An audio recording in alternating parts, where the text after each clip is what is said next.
Well, folks, yes. It is so wonderful to be with you all in our classroom. And this episode is unique because I have a collective. Y'all know this is the first time I've interviewed this many people at once. And so this is exciting for me. I have a collective of professors, of folks from the University of South Carolina who published this wonderful book, Revolutionary Love, Creating Culturally Inclusive Literacy Classrooms. Y'all gonna learn today. And so we have a number of individuals who are joining me, and I'm gonna let them state their names and share about themselves because I'm learning just as you are. And so welcome to our classroom. Thank you for being here, Natasha, Eliza, Michele, Kamania. If I didn't pronounce your name wrong, please correct me. I'm here to learn. But I want to start. I want to start by having you tell us a bit about who you are and how you all came together to co-author the book Revolutionary Love. All right, go ahead. Well, I'm just going to say my name is Kamania Wynter-Hoyte. I'm an associate professor at the University of South Carolina in the early childhood unit. And we came to this work. I'll let everybody introduce themselves and then describe how we came to this work. Yes, absolutely. I'm Michele Myers. I'm assistant professor at Wake Forest University. Welcome. I'm Eliza Braden, an associate professor of elementary education at the University of South Carolina. I'm Natasha Thorton, founder and lead consultant of Thornton Educational Consulting. Thank you all. Thank you all for being here. How did you come to this work? How did you come to this collaboration? All right, because you have a number of individuals on this project. Now, I believe we have one person missing. Yeah. And absent is Sanjuana Rodriguez of Kent State. She's an associate professor of early childhood education at Kent State University. But how do we get to this work? Let's see. Well, we're all connected. It's by design. It was meant to be. I'm gonna say that first. Natasha, Kamania, and Sanjuana and I, we actually have history. We all completed our degree, our PhD, our doctoral degree at Georgia State University in Atlanta, Georgia. And we matriculated, we went through the program all at the same time, graduated the same year. And now Kamania and I work together at the University of South Carolina. And Michele, who was formerly at the University of South Carolina, is now at Wake Forest University. She and I were in the same education, elementary ed program. And Michele and Kamania and myself, we actually co-authored, and we were in another joint book called Reading Revealed. And through that, we were approached by Scholastic and some others to think about authoring a book around this work, the work that we're doing. And of course, Sanjuana and Natasha were definitely joined in with us because they are doing the work in their spaces in Atlanta, in North Georgia as well. And so this is how this collective came together. But we know it's by design that we were all meant to be together in doing this work. And let the church say, Amen. Amen. all right. I say, yeah. It's really beautiful. I love that, Eliza, how you just kind of mapped everything out. I could picture it as you were describing it. And it's truly like this book is a collection of all of our stories, our professional journeys, our educational journeys, our collaborations, what we've learned from the teachers we worked with, from our collaborations together, and our processes in Revolutionary Love. And Eliza, I just love how you mapped that all together. Yeah. And I appreciate what y'all did in the intro in terms of having photos of your family members and giving those captions that give us a little bit of context into who you are, who your family is, and in some cases, a little bit about, not too deep, but a little bit about, your history and your connection and what influences this work. And notice some cultural pieces that were mentioned. Actually, there were cultural pieces for each of your captions. And so thank you for doing that. As a reader, it helped me feel a little bit more connected to you as authors. Y'all like the Golden State Warriors, strength in numbers. Right. Why get one when you can get 5? Right. The more the merrier. That's right. Now tell me, who is this book written for? So we like to think that this book is written for every teacher, every administrator, anyone that's responsible for cultivating and teaching and growing teachers, right? And the reason we say every, because we know that educators enter this work around cultural inclusiveness at various points.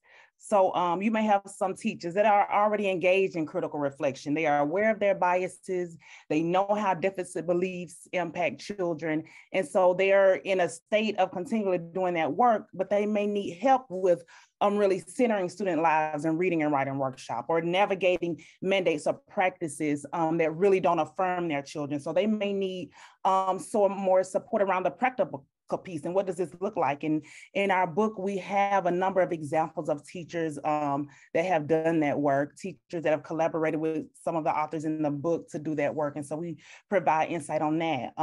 You may have some teachers that are wrestling with beliefs. They may be aware that they have deficit beliefs. They may not be aware. Some that may be ready to do that work of disrupting. We hear out here, you got to examine your beliefs, you got to shift, but how do you do that, right? And so this book is also for those teachers. We have a lot of critical reflection exercises. In addition to that, we have the historical context around the ways deficit narratives have shaped around Black and Brown communities. We have information around policies that were designed to marginalize Black and Brown communities. And when you know that, right, what has shaped those beliefs and what was undergirded that, you have more knowledge and more insight to shift, right, make those changes. So this book is for those folks. We have a lot of information to really help wherever you are in the process. And so wherever you land in your work around cultural relevance, because it all varies, this book is for you, especially if you teach Black and Brown children. But we also want to make sure we're clear that if you teach predominantly white children, if you have 1 or 2 Black kids or no Black kids in your class, this book is for you also, because the way that you honor, the way that you affirm, the way that you respect the lives and cultures of Black and Brown communities impact the way your students will embrace those communities as well. And one thing that Kamania likes to say, she says that no matter who we teach racially, ethnicity-wise, socioeconomically, disability-wise, every student that we teach will grow up to be adults, right? And who will either sustain or disrupt racism. And so the way that we embrace and honor and advocate for Black children, Black and Brown children, really impacts our future. So again, this book is out for absolutely everyone. We have information and tools that everyone can use, no matter where you are on your journey. Listening to you is inspiring a question I had not considered before, which is, what are y'all experiencing with this book amidst the book banning movement? Is it impacting revolutionary love? Is it impacting your ability to get it in schools, get it in the hands of school leaders, get it in the hands of teachers? I'm curious. Well, quite interesting that you asked that question. We originally wanted to have the word anti-racist in the title. And while we were drafting and revising the book is when the banning started happening. And, we had to come to it, we really had long conversation on, what did we want to do? And in order to make sure, to try and make sure that most teachers, many teachers as possible, had their hand in the books. We had to get rid of that word anti-racist teaching, right? But so I think that we have to play chess, right? And not checkers. And I think that, the work doing is nothing new to what the work that has been going on, in Black and Brown communities. And the legislation that's coming out is nothing new, right? It's just something that we have to learn how to respond to, how to think, and how to plan, and how to strategize, and how to get the work done, even when people are trying to prohibit it. This is not new, and our people just found other ways to fight, and that's what we're going to do and continue to do. Well, listen, I played chess on the middle school chess team at the A.B. Bruce School in Lawrence, Massachusetts, so you don't have to convince me. Okay. Michele, what is revolutionary love, and what does it look like in action? So for me, I'm going to, expound on some of the things that we write in the book. And what I believe that revolutionary love is, it's not a theory, right? It is action. I believe that it's important for us to engage in the kind of actions that's going to produce the kind of world that we want, that is going to be just, a world that is going to be equitable for the kids that we're currently teaching, for the legacies that we plan on leaving. And so loving our students through a revolutionary approach means that we're seeing them, and then we're fighting against the systems that are inherently oppressive, as well as dehumanizing. And we've talked about this, what Tasha said, as well as what Kamania just espoused on. This is nothing new. This is work that we're going to continuously do because it's important. And so I believe, as teachers, we have to understand that there will always be policies, that there are going to always be laws, there are always going to be practices that place Black and Brown students at a disadvantage. But it's up to those brave teachers who understand the importance of love is action, not just a feeling or an emotion, that we fight against or we disrupt these kinds of systems and practices. And so when we were writing this book, we drew on scholars of color that had been doing this work years ago, decades ago, such scholars as, Lisa Del Pitt, Geneva Gay, Jacqueline Jordan Irvine, Gloria Ladson Billings, Louise Malls, all of this, Dr. Gloria Butte, we've looked at those people doing the work and making sure that this work got in the hands of people who were in classrooms doing the kind of practice that we want to see happen in every classroom. And so some of the things that we think are important in doing this work, we believe that teachers who actually cultivate revolutionary love, they do this when they honor the humanity, the intelligence, the ethnicity, as well as the racial and linguistic identity of their students. So they're not afraid to truly see their students for who they are. Thank you so much, Michele. Just to add to what you're saying, about seeing students for who they are racially and ethnically, so revolutionary love is beyond when teachers say, I don't see color, I love all my kids, whether they're Black, white, purple, or pink, right?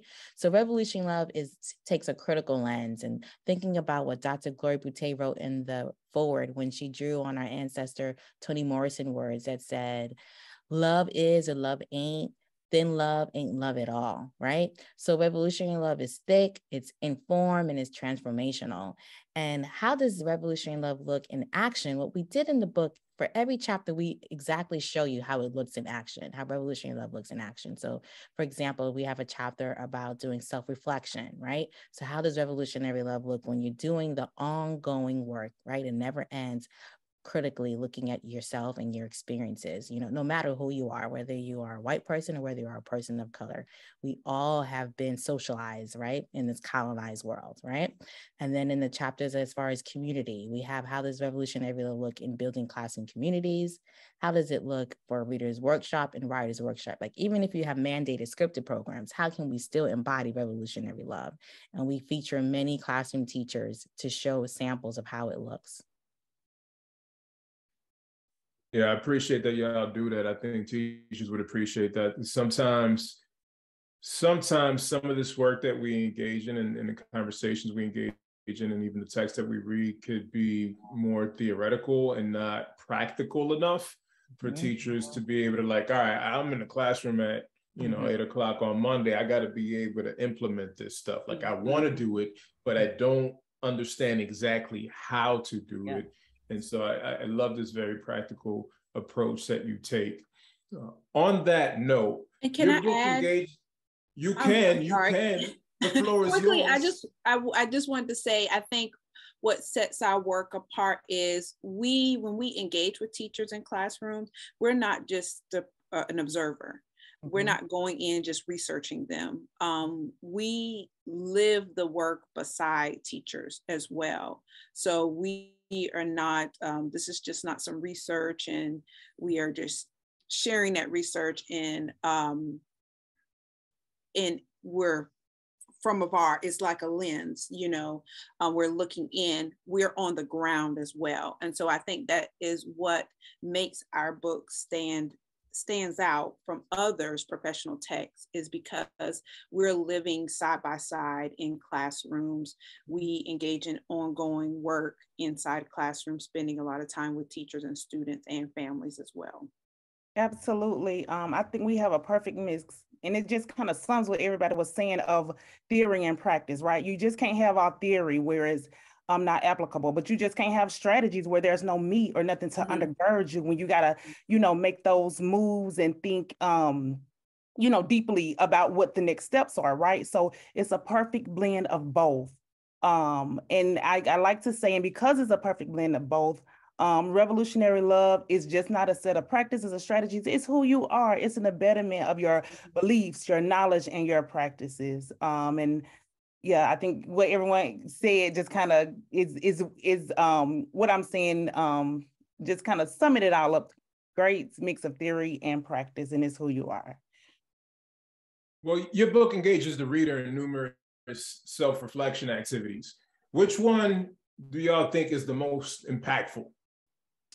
So for me, I believe that the first few chapters that, ask our readers to do self-introspections are the most fundamental to the work, because it asks them to do a deep excavation of their ideas, their beliefs, the biases that they hold, the stereotypical views that they may have.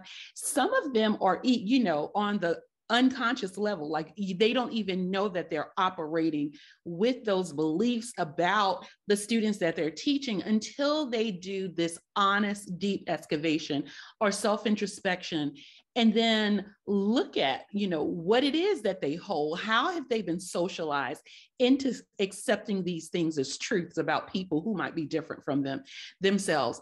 I know that in the chapter, I think it's chapter 2, where, Natasha and we share how this has impacted us by doing this self-introspection and looking at, oh, I have these beliefs, and now this is impacting the work that I'm doing with kids, and I'm claiming that I am doing the best work. Well, no, not if I'm holding these negative beliefs about kids who may be, at a different socioeconomic, or kids who may have a different linguistic ability.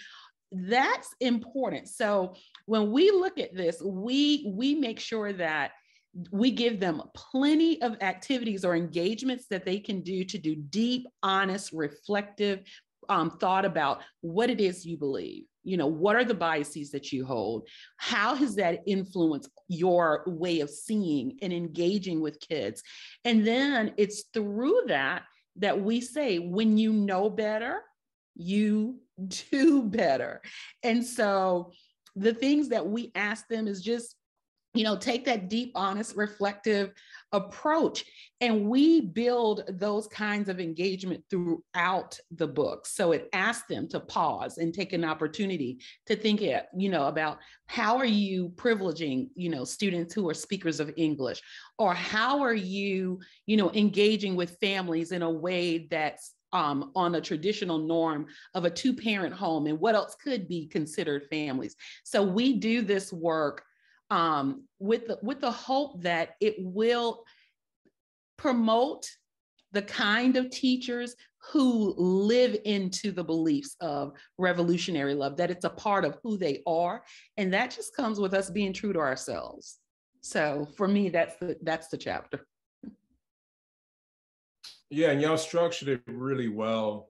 It's designed in a way where professional learning communities can just pick it up and go, and really take the time to work through the book. Like on the beginning with the self-reflection activities, you gave them a softball to start out with the identity web. And then, there's a progression there that eventually takes them to, we did the labeling dimensions, but then you get into the stereotypes. And that's when, folks start to get a little more uncomfortable. Oh, stereotypes, wait a second. Looking at your own biases and whatnot. That's good stuff. Yep. And they had to be comfortable with having these uncomfortable conversations, right? If we want to make changes, if we continue to have comfortable conversations about things that we're not paying attention to, then we're going to continuously have issues that we're going to need to address. But we have to be comfortable with having uncomfortable conversations. And so, when I do this work with, teachers in teacher ed or in book clubs, I say to them, just get used to being in an uncomfortable space, but don't check out, still engage and think about, why is this uncomfortable for you? And as educators, we all know that discomfort means that you're learning, right? Equilibrium, right? So for example, if you're learning how to speak a new language, right? If you travel to another country and that's the language you have to speak, you're going to be uncomfortable, but you know that, okay, I want to access certain things, so I'm going to have to learn it, right? If you're learning how to drive a vehicle for the first time, ride a motorcycle for the first time, ride a bike for the first time, you experience discomfort, but because you want to learn this skill, you stay the course, right? So we're doing this for the children, like Dr. Boutte says. Yeah. I think ODB from Wu-Tang said that also. I'm sure he did. Y'all are like the Wu-Tang of professors. I'll take coming together and Wu-Tang. I have a lot of group analogies for y'all. All right, so if a reader only had time to read one chapter in the book Revolutionary Love, which one would it be and why?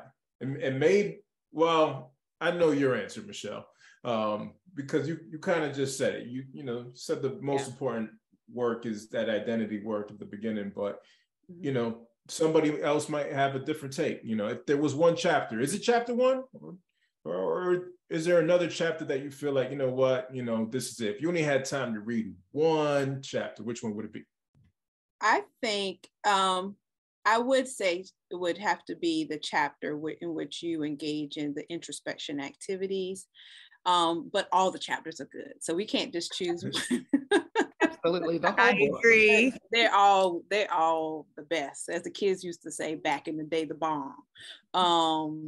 But because as you're doing this work, where you find yourself discomforted, triggered, there are spaces where you might see that you really need to go deeper in certain areas. So a teacher might leave those chapters in the beginning and say, I have to think about what I'm doing in regards to language. I have denied my students, my Black and Brown students, opportunities to include their native languages, their home languages, their use of African American language, their use of Mexican American language in my classroom.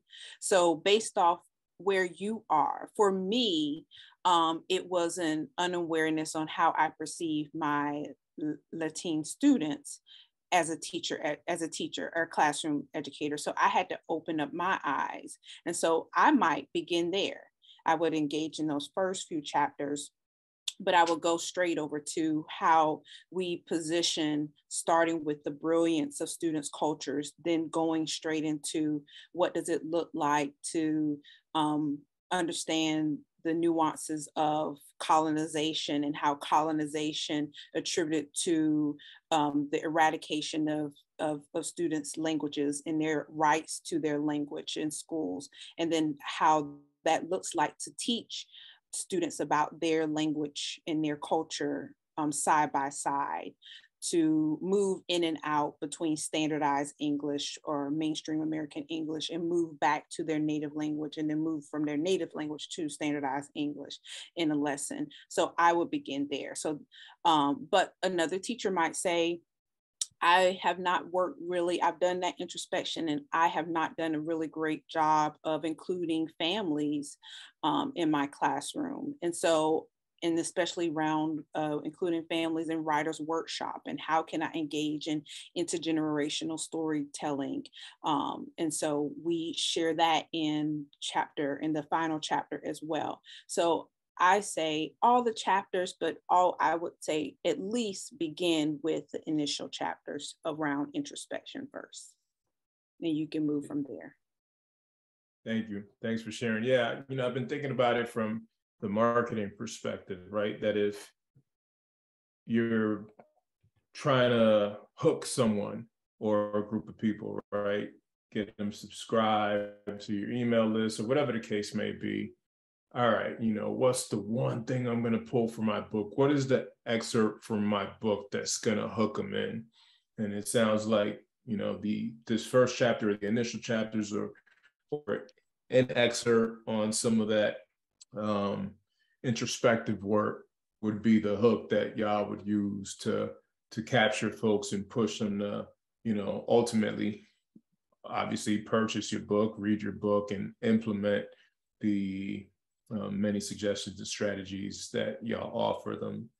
So I want to give each of you, Natasha, you want to chime in?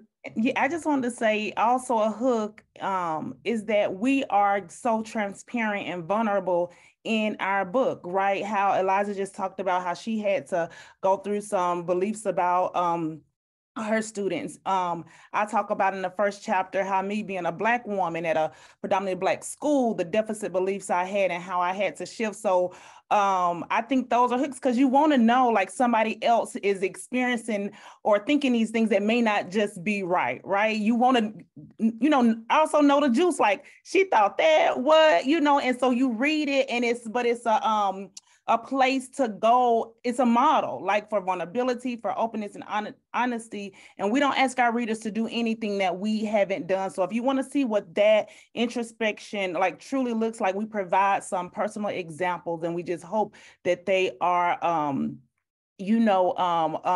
opportunities or spaces for teachers to go and get hooked to start that work. Yep. Yeah, and I did notice that y'all early on in the book had mentioned how you basically had to rewire the way you see, think, understand, experience schooling, right? Based on how y'all came up, based on your individual experiences with schooling, which, a lot of it was aligned, right? There's certain things that most of us experience, and as a result, understood that, schools are supposed to operate in a particular way. So y'all talked about kind of the rewiring and new understandings, and as a result, the new approach or a different approach. New in the sense that it's not necessarily embraced widestream, right? That's why y'all wrote this book, because there's still a lot of work to do to get people on board with understanding the importance of this notion of revolutionary love. There's still a lot of work to do to support people in creating culturally inclusive literacy classrooms. And there's still a lot of resistance out there. We know that. But this is an opportunity for y'all to encourage the audience. Yes. And so I want to hear from each of you. What is your message of encouragement to our listeners? So I'll start. So I always like to share something that Dr. Itihari Toure, or some know her as Mama Itihari, says. She says that when educators enter the presence of Black and brown children, your soul should leap for joy. So when we look in the faces of our babies, our soul should leap for joy, right? And if they don't leap for joy, you need to get our book and do some of that internal work, right?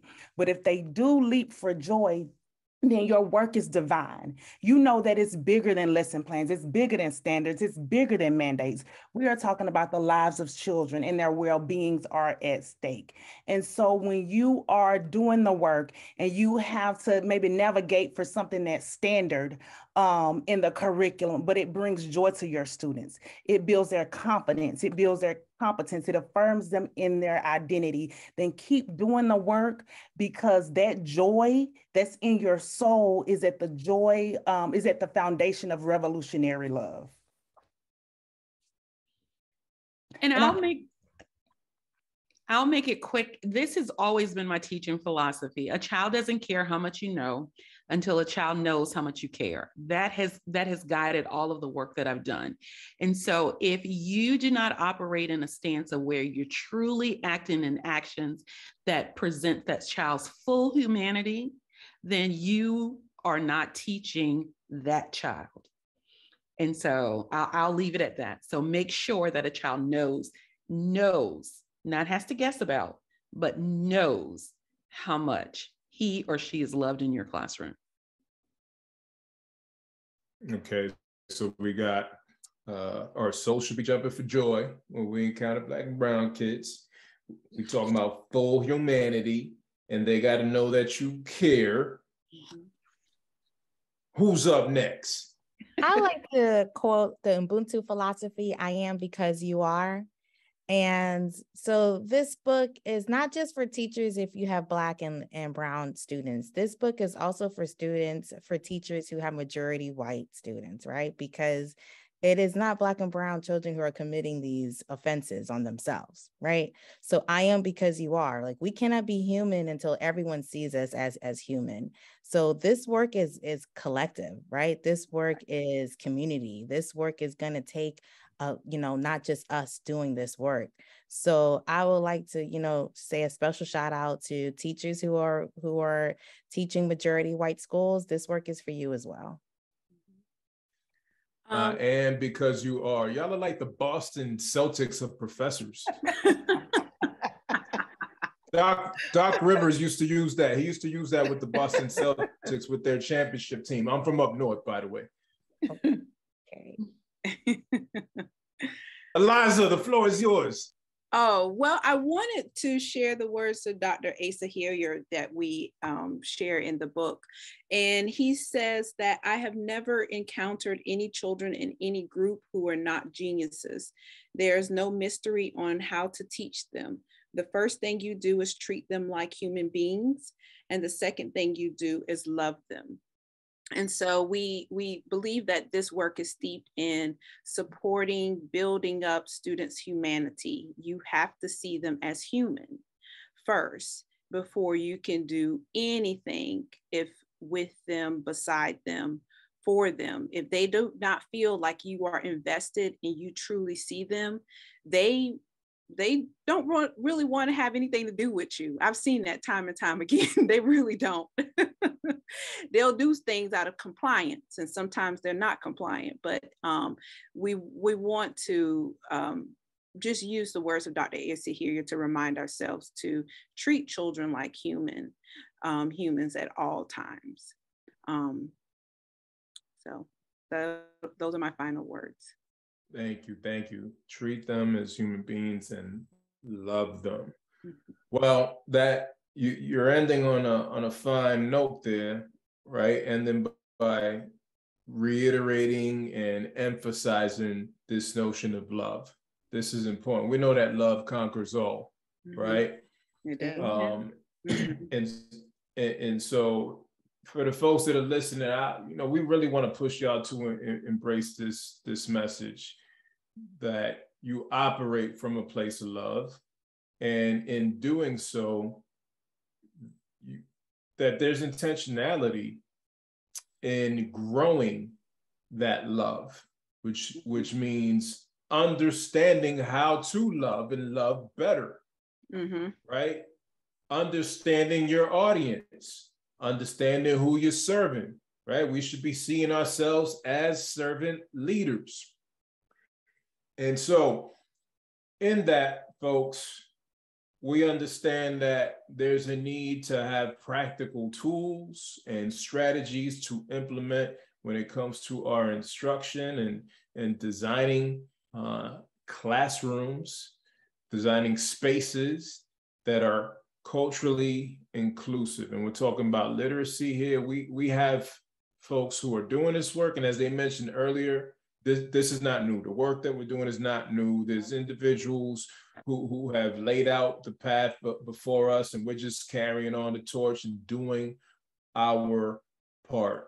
And so I want to thank you all for your labor of love with this book, Revolutionary Love. I want to strongly encourage our listeners to support y'all by purchasing the book, by writing reviews, by sharing it on social media.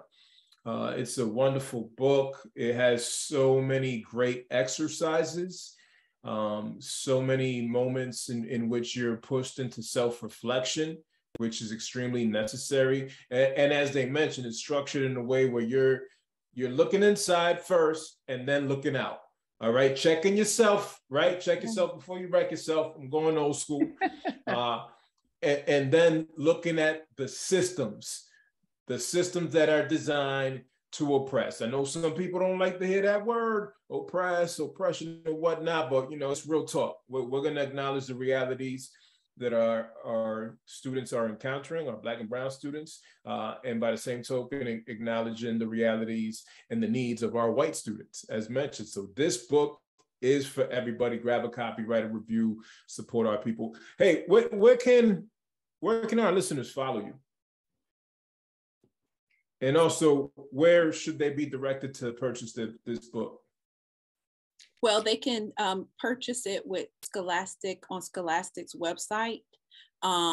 There's a discount for teachers, but you can also purchase it on Amazon as well. And it's found there. Also, you can follow myself at Dr. Braden 15 on Twitter. And you can follow me at Knowing, AKA, on Twitter. And you can follow me. I'm Natasha at N_Thornton1 on Twitter. And you can follow our book's Instagram page. We're on IG at Revolutionary Love Book.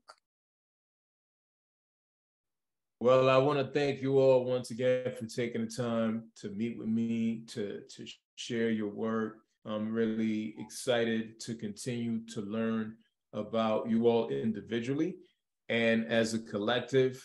I want to encourage you to stay strong, stay united, keep pushing forward. As I mentioned earlier, strength in numbers, and y'all are modeling that example for us, that it's good to work together, it's good to collaborate, it's good to share ideas and do publications. Like, it's okay, that we don't have to have all the spotlight as individuals. We're better when we're in community. And so thank you for being in our classroom, but also thank you for letting me into what you do. Thank you for schooling me on your text, on your approach, on the work that you're currently doing and the work that you have done. I'm hopeful that this book will have the impact that you intend for it to have, and know that you have a supporter here in me and also Lorena. So, from Multicultural Classroom to you all, thank you very much. Thank you. Thank you. Yeah. Thank you.